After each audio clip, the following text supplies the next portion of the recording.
Tingnan ni Labi. So, alam ko lang, dahil tayo yung mensahe na pinay, Reverend Richard Reyes, sinisira dyan sa barangay. Blessed evening to all of you. The message tonight is entitled about Savior of my soul. Say, nanunutang ko, yan talagang ako nalilingwanan, tuwamay, ibaganan si Brother Ariel.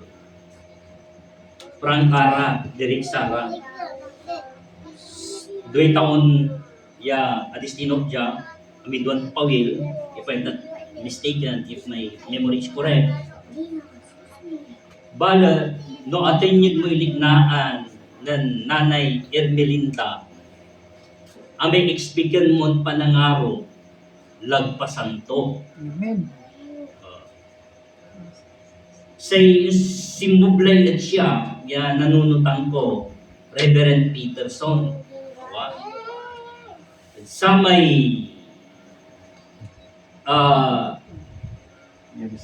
Inyalis ko, impalik na da so say panangaro da. Ang gaman at sa may kumadwan taon ko. Awa, wala may nanunutan ko, yan ang meeting ira sa council officers. Puno na. Dito po. Kaya rin na meeting, are opisyal, nan aakisan ira, nan aasinggiran ira di Madam Pata, Antibibo, among the church council officers, atin yun suseliknaan na balang sinansakay. And that is the essence of entering into glorious kingdom of God. Into the glorious kingdom of God. Wala so sa aga pantatalusan, wala so aga amay nayarin subyatan, but at the end of the day, reconciliation is being happened. Wala man so say nanunutan ko, mas magmaong ni may baga ang ka, yadiriksaan, at lingong, nang samay ibagada at paway, uman si nanay. O talagang agto labay. Tanunan appreciate mo, we do believe, and I do believe from the bottom of my heart, tuwaman, agamang bubulatis, diriksa i-appreciate to ka. One time when I was preaching entitled about the blind man Bartimeo, sa nang palabasak na amay impaabig ng Jesus may bulag. Kayari, yan ang sermon. Di madpaway. Bali-bali natan may sermon yung pastor. And that's true. Agagi at atong kurang mas lablabay ko. So sa may direk sa anak, at sa may makapuyagin ginawa, mas lablabay ko ya direk sa anak, at sa may linggo, nang sa may naantaan ko, at arum din. Mas magmaong iman. Tonight, our text is very popular. Ephesians chapter 2, verses 8 to 9. But there is a controversial question here, brothers and sisters in Christ. If you will die tonight and have a given chance to answer the question from the heaven above, the Almighty, why are you considering yourself to enter into the glorious kingdom of God? How will you deal with this basic or fundamental question? Anto'y iba yo at arak na Diyos, no ibagaton akin at kaukulat takan, paluuban at panarihan ko. There are the several answers from different people with different status of life. Uno na tayo at sana'y matatakan. Kasi mabubad, iyabat ta, agad manggagaway makakoy.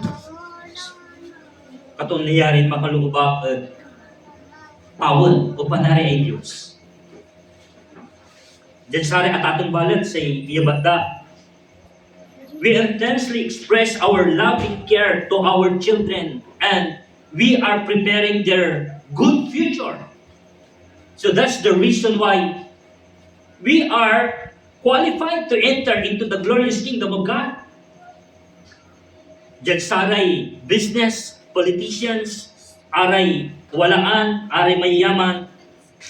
The common answer, ang kinit kaukulan iran, ang loob at glorious kingdom of God, we donate for charity.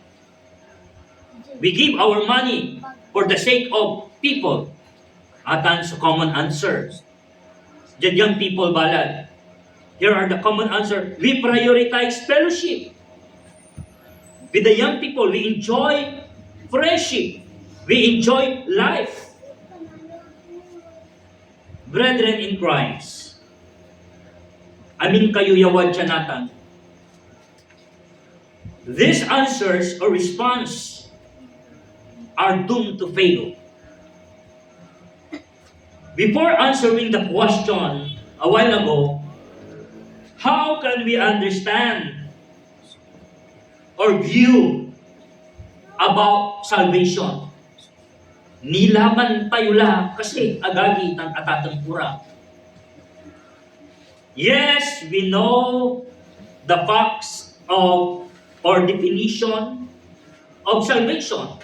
We know that. Ang tatilatan. Bala. Labay ko ya, usaran susayan simple analogy. Yes, we know salvation theoretically, pero nai-experience siya tayo kasi. One of the concrete example here, amay likewise, ang tatayo, no diwiton mo, nakurin ka. Agauntan. Ang tatayo man, abala, ang tini na experience, ako ni na experience, no diniwit ko, to talagang nakurinti Pero ako lang ba yung salian? Iyon na yun eh. Pero it's given. Ya talagang facts iman. Pero sa labay kung libitan dyan, nai-experience siya kasi susamay salvation at bilay tayo. That is the main point. Here are the biblical view about salvation. Common understanding has something to do with life after death. That's the common understanding. That is the most basic and usual understanding of salvation. Diyan, magandang salita, bilay, yaan di anggaan. Wala man ay bilay, nagbasin, kayari, napatay. And let us take a look also that salvation and eternal life is free gift, not reward.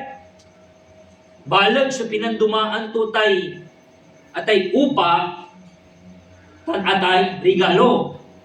Antay pinandumaan to.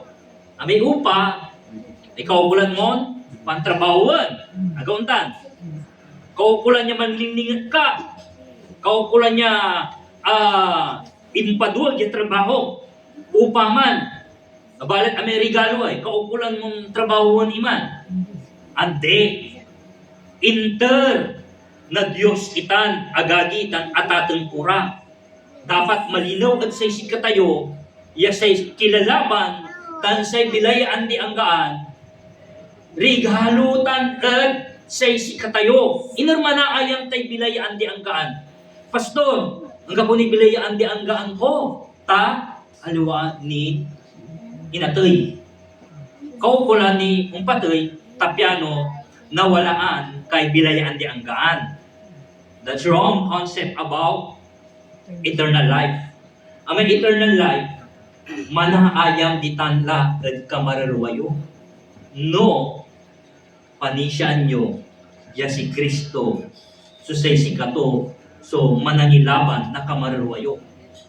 Agto ilaban niya mangaral dahalin tayo, umpawil at dabo, Umpawil at dalin. Say ilaban to ang may kamararwa tayo. Jesus is the Savior of our soul. And once we receive the gift of eternal life or the gift of salvation, let us remember, true Christians are saved to do good works. Ephesians chapter 2 verse 10. Not by good works. There is quiet difference between you are saved by good works and you are saved to do good works. Inertayog man, agagitan atatang kura. We are saved. We have been saved by the grace of God through faith to do good works. The best analogy is, number one, agagitan atatang kura, mani-exercise tayo, tapyano, umbiskel sa say muscle tayo. Aliwan, mani-exercise tayo, tapyano nawala tayong muscle. Aliwaman, awa? The muscles in our body is already existing. Watan lang, pabiskigan tila ba nga, kumadwa, ya analogy. Inidan ka, na sa kaya to yadalin, the landowner gave you more than thousands of hectares. So what will you do with the gift of land? Polyanan mo? Ande, asikasuon mo. Tanuman mo. Tapyano, na pinabangan mo. Atan, susay, kilalaban. Another, the best analogy here, God gave us life as a gift, not to earn the gift, which was already given. Ag tayo, pantratrabahuan tayo, regalo ng Diyos. All we have to do is to open our heart to receive the gift coming from our God. Pastor, hulaan to susay versikulon ipanagnan mo. This verse is a prescriptive verse in the Bible. Romans chapter 6 verse 23. For the wages of sin is death, but the gift of God is eternal life. Very clear. We cannot speculate or complicate this verse. It's very clear. It's very understandable because the said verse is intended for us also. Hindi lamang sa mga Hudyo iyan, para din sa atin iyan mga kapatid, para din sa Pilipino, para sa lahat ng tao na tatanggap kay Kristo. This verse is intended for us all, those who are willing to receive and to believe the author of eternal life. Anto irap yo, agagitan atatan ko, awatan yu labat, tay regalon interna Diyos. And once you receive freely, wholeheartedly, the Spirit of eternal life, the Spirit wants to enthrone into human soul and became the driver of your life. Underline the statement, driver of your life. Take note, for friendly and brotherly reminder, the Spirit of God is the so-called the Spirit of eternal life. The Spirit of eternal life can be entered into our human soul, not forcing as the driver of our soul. Hindi niya pipilitin na siya yung magmamaneho ng ating buhay, ng ating kaluluwa. Pwede siyang pumasok.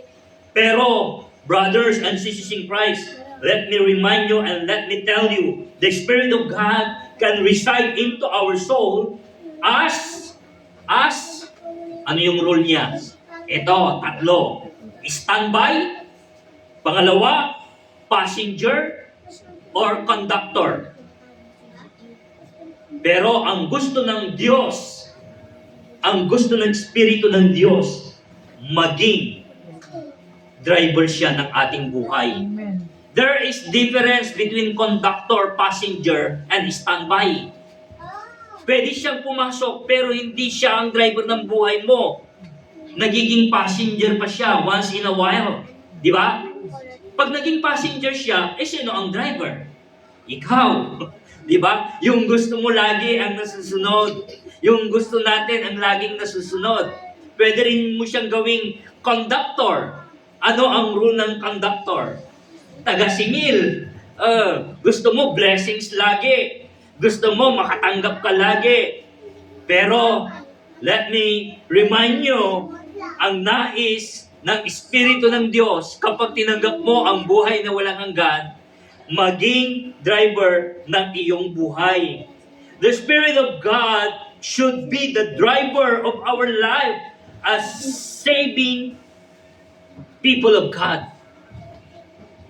And if we are going to put life into a picture frame, the whole picture of being saved people, kapag kayo ay naligtas na at merong buhay na walang hanggan na sa ating kaluluwa, the number one, prioritizing the soul.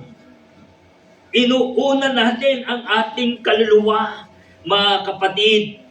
Ano po?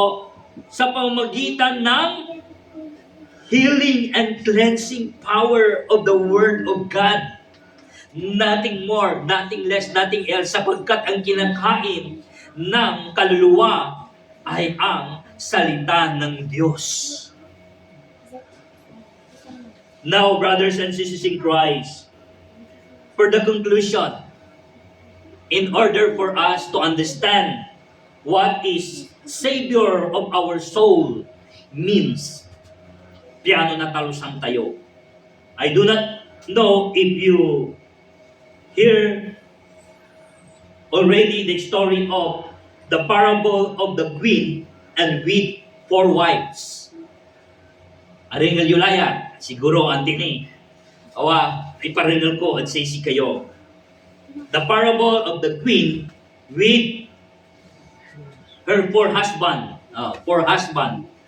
Parable of the queen. Once upon a time, there was a queen who had 4 husbands.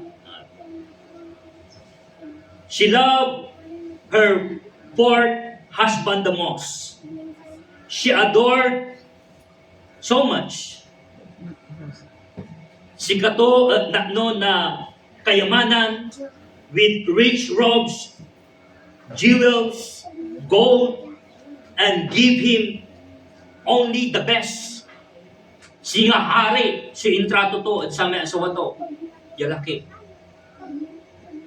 Amay kumadwa, ya asawa to, agagitan atatang kurang, amay kumalo kung kukumon, kumapat may binigla ng unaan, ay kumalo ay, the queen loved also her 3rd husband very much. She was very, very proud of may ipapasirayo to. Talapod, wala si katoy position, wala sense of entitlement. She's always, he always feared. Walay takot tuma, agagitan atatang kura. He might leave him for someone else natatakot ang piano tayo nananda. In other words, brothers and sisters in Christ, this husband with a sense of entitlement, popular, famous, aman susame asawa to. Amay kumadwa balat, agagitan atatang kurang. She also loved her 2nd husband. Inararo tong maong. He was her trusted confidant. Inirman sulaan to, tutulungan to at amin na problema, gunigon, tansigsigan. Wala susamay amay panaambagya to, yan ay nay. Matulong, yan ari, ayan asawa to. Balat, amay unaan, ya asawa to. Her first husband was the one neglected the most. Apaw yanan, ang tu'i Immanuel. He is faithful to her. Tan sa sikato ang ganang inirman sulaan to, wanta niya naynay. The queen hardly ever noticed them.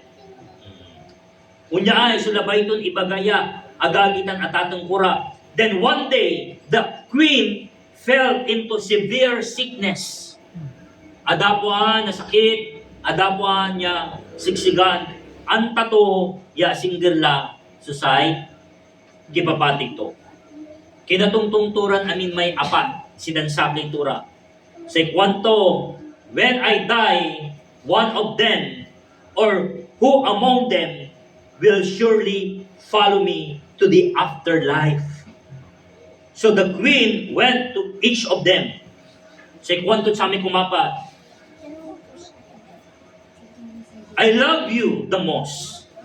I gave you the best of everything. Will you come with me when I die? Sa inyo ba to? No way. When you die, I will move on, of course, and walk away. The poor husband said. And the queen was heartbroken. Maarman tan masyado yung panagunigon to. Amay kumaklubalat, in kwanto minsan siya, I love you all my life. The same question, will you come with me when I die? Say kwanto, no.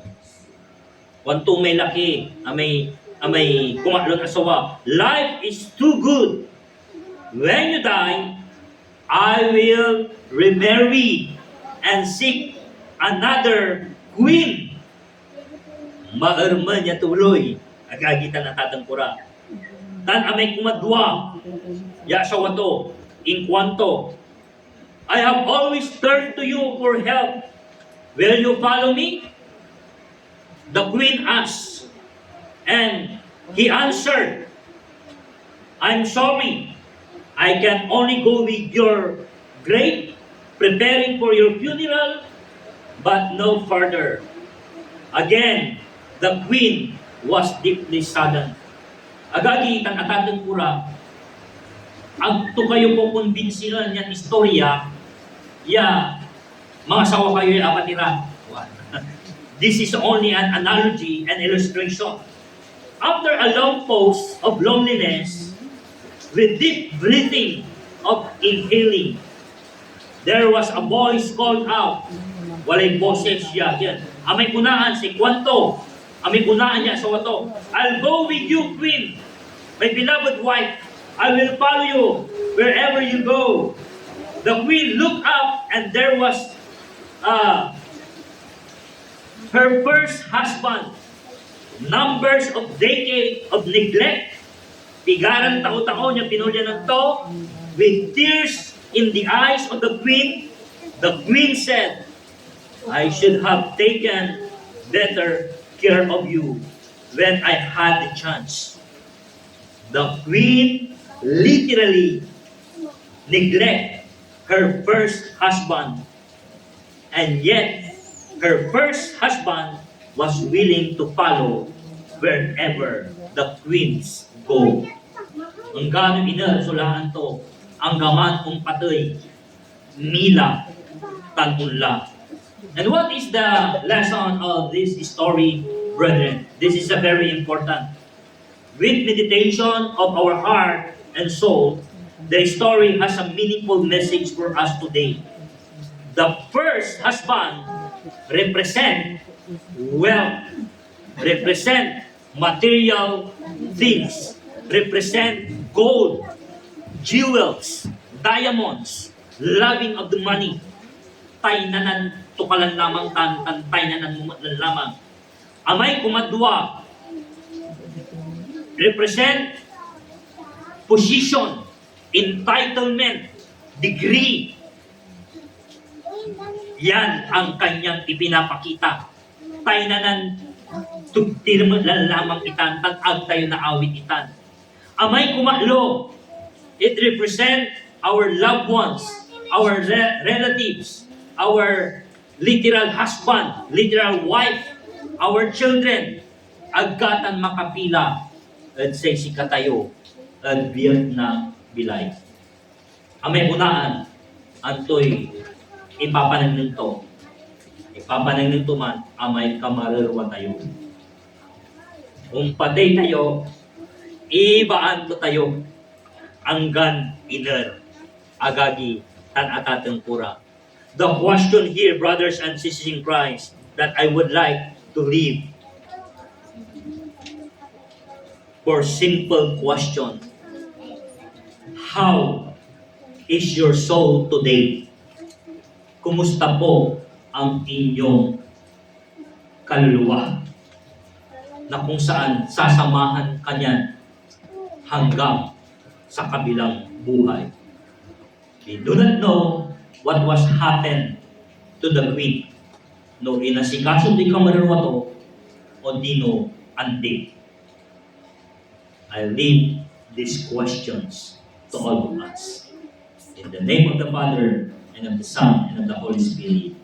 Amen. Closing. Ganda tayong may closing hymn. Ito niyo kay sa kaya. Yes.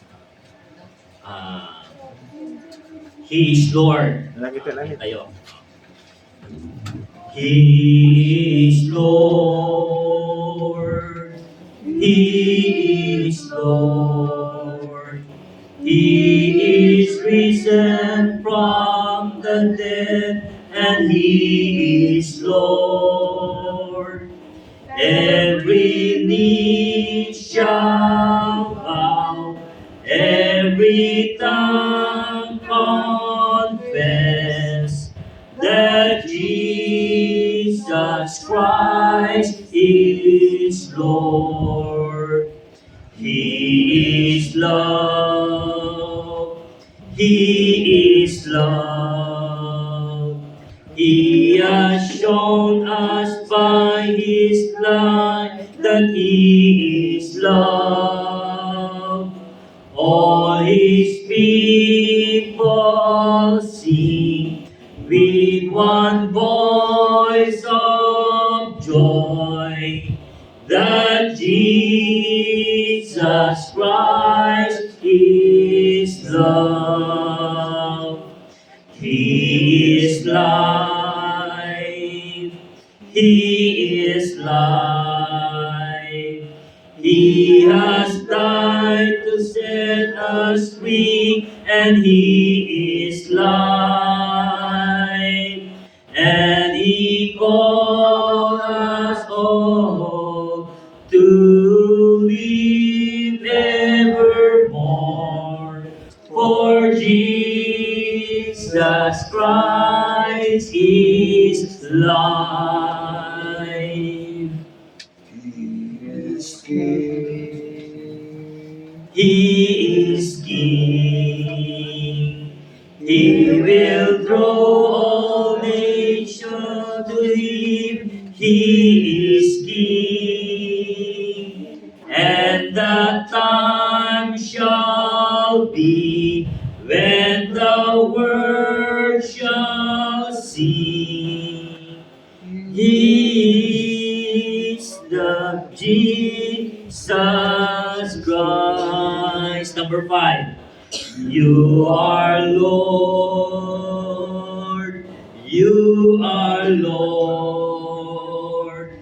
You have risen from the dead, and you are Lord. Every knee shall bow, Every tongue confess that Jesus Christ is Lord. Mampikasi tayo. Mabindito tan amamin mga tatawan. Bibibirin mi sa ikiwawalayo. Panangantabayo tan panangiwanwanyo at sa isi kami. Bibirbirin mi ayan bilay, ayan ingas, ayan kamararwa, nalapot sa isi kayo, katon, umpawil matya at sa isi kayo. Tugtuloy kami ang tabayan, tan manayam kayo katawan, at bilay mi tan kamararwa mi. Tapian dyan untan, at ay bilay yan di anggaan, manayam, at sayan, bilay yung interview at sa isi kami. Wala man ira o Diyos sa lingo, kakapuyan, tan, kasalanan niya agawaan mi ginagala o ag ginagalaman. At panamaglay na pandengal mi nasaray salitayo, nalilinisan kami, tan ipabalik layo, susay kapangyari na panamerto nayo. Salamat o Diyos, at saray timungal, salamat katawan, at saray mga wat, at sayan regalo ya interview at says kami. Tuloy yun, bendisyonan, digliwan sa saray amin, na sayan bulag, family servito, at amin, ya kinararo, na sayan ateng, ya atay na nanto katawan, si kayo pa o Diyos, sumantalima, mangiwanwan, mangituntun, ligliwa yura katawan, tan si kayo sumnaynay mitungtong at si kayo naynay sumitungtong at si kara katawan at agaw-agaw ang bibigay ta.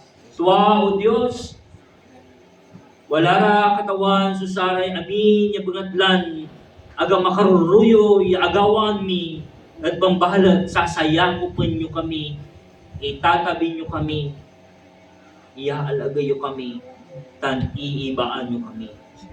Salamat po Diyos at amin ya ginawgawayo at bilay mi tan sa bendisyon ya gawaan nyo ni at bilay mi katawan.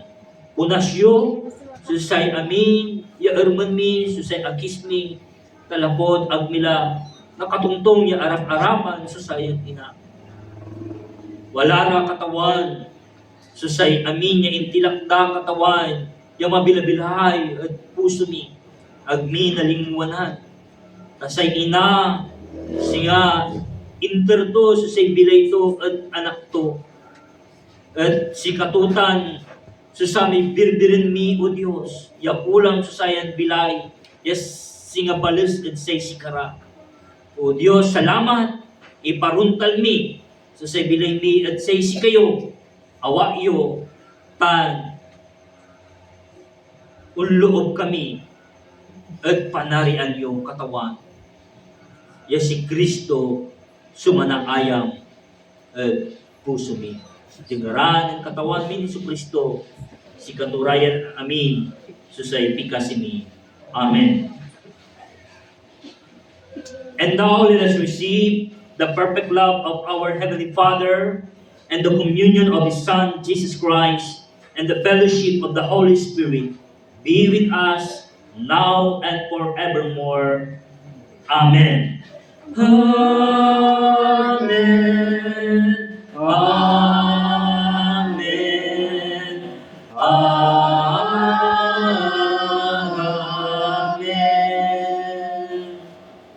Salamat sa tayo.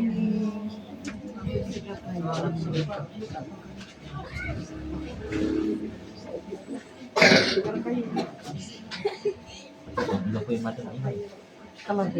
Jarap.